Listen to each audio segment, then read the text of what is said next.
നമസ്കാരം. Raf talk ഫുട്ബോളിലേക്ക് അവർക്കും സ്വന്തം 10-10 റേറ്റിംഗ്. സാധാരണഗതിയിൽ ലേക്യൂപ്പ് അങ്ങനെ 10-10 കൊടുക്കാറില്ല, വളരെ റെയറായിട്ട് മാത്രമേ കൊടുക്കാറുള്ളൂ. ലയണൽ മെസ്സിക്ക്, കിലിയൻ എംബാപ്പയ്ക്ക്, എർലിംഗ് ഹാലൻഡിനൊക്കെ ലഭിച്ച 10-10 പെർഫെക്റ്റ് റേറ്റിംഗ് ഇതാ ഫെഡേ വാൽവെർദേക്ക് കൊടുത്തിരിക്കുന്നു. ഈ 10-10 റേറ്റിംഗ് ഒക്കെ എത്ര സംഭവമാണോ? അത് SofaScore.com പലർക്കും പലപ്പോഴും കിട്ടിയിട്ടില്ലേ. SofaScore.com അല്ല ലേക്യൂപ്പ്. വളരെ റെയറായിട്ടാണ് ഇത്തരത്തിൽ 10-10 കൊടുക്കാറുള്ളത്. ഇനി ആരുടെ ഈ ലേക്യൂപ്പേ പണ്ടൊരുത്തൻ ചോദിച്ചതാണ്. നമ്മൾ ലേക്യൂപ്പിൽ നിന്നുള്ള സോഴ്സ് വീഡിയോ ഒക്കെ എടുത്ത് ചെയ്യുമ്പോൾ അത് 2-3 വർഷങ്ങൾക്ക് മുമ്പാണ്. ഇപ്പോഴും ഞാനത് ഓർക്കുന്നുണ്ട്. ആരുടെ ഈ ലേക്യൂപ്പേ, LAPK അതാണ് ചോദിച്ചത്. ആരുടെ ഈ LAPK? അതൊക്കെ ഒരു സോഴ്സാണോ? ഈടോ വാലണ്ടിയോർ കൊടുക്കുന്ന ആരാ? ഫ്രാൻസ് ഫുട്ബോൾ മാഗസിനാണ്, അവരുടെ പാരൻറ്റ് ഗ്രൂപ്പാണ് ലേക്യൂപ്പ്. അപ്പോൾ അറിയില്ലെങ്കിൽ അത് മനസ്സിലാക്കുക. അപ്പോൾ ലേക്യൂപ്പിൻ്റെ പ്രാധാന്യം ആദ്യം തിരിച്ചറിയുക. ആ ലേക്യൂപ്പ് 10-10 റേറ്റിംഗ് വളരെ കുറച്ച് മാത്രമേ കൊടുക്കാറുള്ളൂ. 10-10 റേറ്റിംഗ്.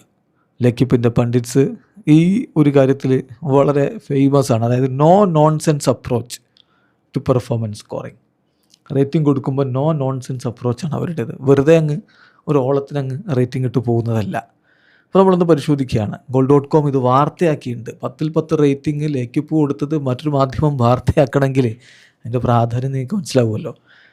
ലേക്യൂപ്പ് 10-10 റേറ്റിംഗ് കൊടുത്ത 20 താരങ്ങൾ, 20 പെർഫോമൻസ്. 1988 ഫ്രാങ്ക് ഷൗസി, ബ്രൂണോ മാർട്ടീനി, ഈ 2 താരങ്ങൾക്ക് ഇത്തരത്തിലൊരു ഒരു മാർക്ക് കൊടുത്തിട്ടുണ്ടായിരുന്നു 10-10. അത് ഫ്രാൻസ് അണ്ടർ-21 ടീമും ഗ്രീസ് അണ്ടർ-21 ടീമും തമ്മിൽ കളിച്ച മത്സരത്തിലായിരുന്നു.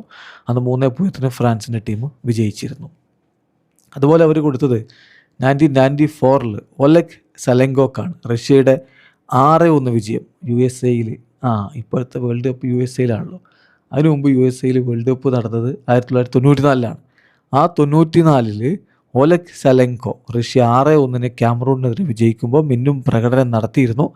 അദ്ദേഹത്തിന് അന്ന് 10-10 റേറ്റിംഗ് കൊടുത്തിട്ടുണ്ടായിരുന്നു. പിന്നെ അതുപോലെ കൊടുത്ത 1997 ലാർസ് വിൻഫെൽഡിനാണ്. അദ്ദേഹം അർഹുസ് വേഴ്സസ് നാൻഡസ് പോരാട്ടത്തിൽ അന്ന് 1-0 അർഹുസ് ജയിച്ചു. ആ കളിയിൽ നടത്തിയ മികച്ച പ്രകടനത്തിനാണ് കൊടുത്തിരിക്കുന്നത്. അത് യുവേഫ കപ്പിൻ്റെ ഫസ്റ്റ് റൗണ്ടായിരുന്നു. യുവേഫ കപ്പിൻ്റെ ഫസ്റ്റ് റൗണ്ടിലാണ് ആ ഒരു പ്രകടനം നടത്തിയത്. പിന്നെ ലിയോ മെസ്സിക്ക് കൊടുത്തിട്ടുണ്ട്. അത് 2010 ആഴ്സണലിനെതിരെയുള്ള കളിയിൽ ബാഴ്സലോണ 4-1 വിജയിക്കുമ്പോൾ അന്നത്തെ മിന്നും പ്രകടനത്തിൻ്റെ ഫലമായിട്ട് അടുത്ത 10-10 റേറ്റിംഗ് കൊടുക്കുന്നു. സോ ലിയോ മെസ്സിക്ക് 10-10 2010. അത് കഴിഞ്ഞ് വീണ്ടും ലിയോ മെസ്സിക്ക് കൊടുത്തിട്ടുണ്ട്.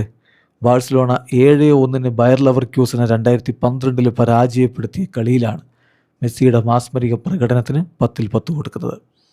റോബർട്ട് ലെവൻഡോസ്കിക്ക് വീണ്ടും 10-10 കൊടുക്കുന്നത് 2013. അത് ബൊറൂസിയ ഡോട്ട്മുണ്ട് റയൽ മാഡ്രിഡ് മത്സരം 4-1 ബൊറൂസിയ ഡോട്ട്മുണ്ട് വിജയിക്കുമ്പോൾ അതിലെ മികച്ച പ്രകടനത്തിലാണ് ആ ഒരു റേറ്റിംഗ് അദ്ദേഹത്തിന് കൊടുത്തിരുന്നത്. അടുത്ത 10-10 വരുന്നത് കാർലോസ് എഡ്വാർഡോക്കാണ്. അതായത് ഗുയിങ്കാം വേഴ്സസ് നീസ് മത്സരം 2-7 നീസ് വിജയിച്ച കളിയാണ്. ആ കളിയിലെ പ്രകടനത്തിനാണ് അദ്ദേഹത്തിന് ഈ റേറ്റിംഗ് കൊടുത്തിരിക്കുന്നത്. നെയ്മർക്ക് കൊടുത്തിട്ടുണ്ട്. പാരീസ് സെൻ ജർമ്മനും ഡിയോണും തമ്മിലുള്ള മത്സരം 8-0 PSG വിജയിച്ച കളിയിൽ നെയ്മർ ജൂനിയറുടെ പ്രകടനത്തിന് 2018 10-10 റേറ്റിംഗ് കൊടുത്തിരുന്നു. അതിനുശേഷം 2019 ഡ്യൂസൻ ടാഡിച്ചിന് റയൽ മാഡ്രിഡ് വേഴ്സസ് അയാക്സ് മത്സരം 4-1 അയാക്സ് ജയിച്ച കളി, അതിലെ പ്രകടനത്തിനാണ് ഡ്യൂസൻ ടാഡിച്ചിന് 10-10 കൊടുത്തത്. ലൂക്കാസ് മൗഴക്ക് 10-10 കൊടുത്തിട്ടുണ്ട്. അയാക്സ് വേഴ്സസ് ടോട്ടനാം മത്സരം 2-3 ടോട്ടനാം വിജയിച്ചു 2019. ആ കളിയിലെ പ്രകടനത്തിനാണ് ബ്രസീലിയൻ താരത്തിന് 10-10 കൊടുത്തത്. പിന്നെ സെർജി നാബ്രിക്ക് കൊടുത്തിട്ടുണ്ട് 2019 ടോട്ടനാം വേഴ്സസ് ബയൺ മ്യൂണിക്ക് മത്സരം 2-7 ബയൺ വിജയിച്ച കളിയിലെ പ്രകടനത്തിനാണ് അദ്ദേഹത്തിന് 10-10 കൊടുത്തത്. കിലിയൻ എംബാപ്പെ കൊടുക്കുന്നത് 2021 ഫ്രാൻസ് വേഴ്സസ് കസാക്കിസ്ഥാൻ മത്സരം 8-0 ഫ്രാൻസ് വിജയിച്ച കളിയിലെ പ്രകടനത്തിനാണ് എംബാപ്പയ്ക്ക് 10-10 കൊടുക്കുന്നത്. പിന്നെ നമ്മൾ കാണുന്നത് 2022 ആൽബാൻ ലഫോൺറ്റിന് 10-10 കൊടുക്കുന്നതാണ്. നാൻഡസ് വേഴ്സസ് PSG മത്സരം നാൻഡസ് 3-3 വിജയിച്ചപ്പോൾ അതിലെ പ്രകടനത്തിലാണ് അദ്ദേഹത്തിന് റേറ്റിംഗ് കൊടുക്കുന്നത്. ഏർലിംഗ് ഹാലൻഡിന് ഇത് കൊടുക്കുന്നത് 2022 Manchester City versus Manchester United കളിയിലാണ്. 6-3 അന്ന് മാഞ്ചസ്റ്റർ സിറ്റി വിജയിച്ച് കയറി. പിന്നെ ഡൊമിനിക് ലിവാക്കോവിച്ചിന് 10-10 കൊടുത്തു. അത് 2022 ക്രൊയേഷ്യ വേഴ്സസ് ബ്രസീൽ മത്സരം, ആ വേൾഡ് കപ്പ് മത്സരം നിങ്ങൾക്ക് ഓർമ്മയില്ലേ? 1-1 സമനില, പെനാൽറ്റി 4-2 വിജയിച്ചു. അങ്ങനെ ക്രൊയേഷ്യയുടെ ഗോൾ കീപ്പർക്ക് അദ്ദേഹത്തിൻ്റെ ഹീറോയിക് പെർഫോമൻസിന് 10-10 റേറ്റിംഗ് അന്ന് ലേക്കിപ്പ് കൊടുത്തിട്ടുണ്ടായിരുന്നു. ഏർലിംഗ് ഹാലൻഡിന് വീണ്ടും ലഭിക്കുന്നു. 2023 മാഞ്ചസ്റ്റർ സിറ്റി RB ലീപ്സിഗിനെ 7-0 പരാജയപ്പെടുത്തുമ്പോൾ അദ്ദേഹത്തിൻ്റെ വക മിന്നും പ്രകടനം നടത്തിയതിന് അദ്ദേഹത്തിന് 10-10 മാർക്ക് വീണ്ടും കൊടുത്തു. പിന്നെ അഡമല ലൂക്മാന് അറ്റ്ലാന്റിക് വേഴ്സസ് ബയർ ലെവർക്യൂസൻ മത്സരം 3-0 അറ്റ്ലാന്റ വിജയിച്ച കളിയിൽ അദ്ദേഹത്തിൻ്റെ പ്രകടനത്തിന് 10-10 2024 കൊടുത്തു. 2024 തന്നെ ഡൊണാവൻ ലിയോണിന് ഈ 10-10 കൊടുത്തു. അന്ന് ഓക്സ്റേ വേഴ്സസ് PSG മത്സരം ഗോൾ രഹിത സമനിലയായിരുന്നു. അതിൽ മികച്ച ഒരു പ്രകടനത്തിനാണ് അദ്ദേഹം 11 സേവുകളാണ് ആ കളിയിൽ നടത്തിയത്. അങ്ങനെ ക്ലീൻ ഷീറ്റ് നേടി. അതിലെ പ്രകടനത്തിനാണ് ഗോൾ കീപ്പർക്ക് ഈ 10-10 കൊടുക്കുന്നത്. പിന്നെ ഡിസയർ ഡൂ പാരീസ് സെൻ ജർമ്മൻ്റെ യുവതാരം ഇന്റർ മിലാനെ 5-0 2025 PSG പരാജയപ്പെടുത്തുമ്പോൾ മികച്ച പ്രകടനം നടത്തിയതിന് ഫ്രഞ്ച് യുവതാരത്തിന് 10-10 കൊടുത്തു.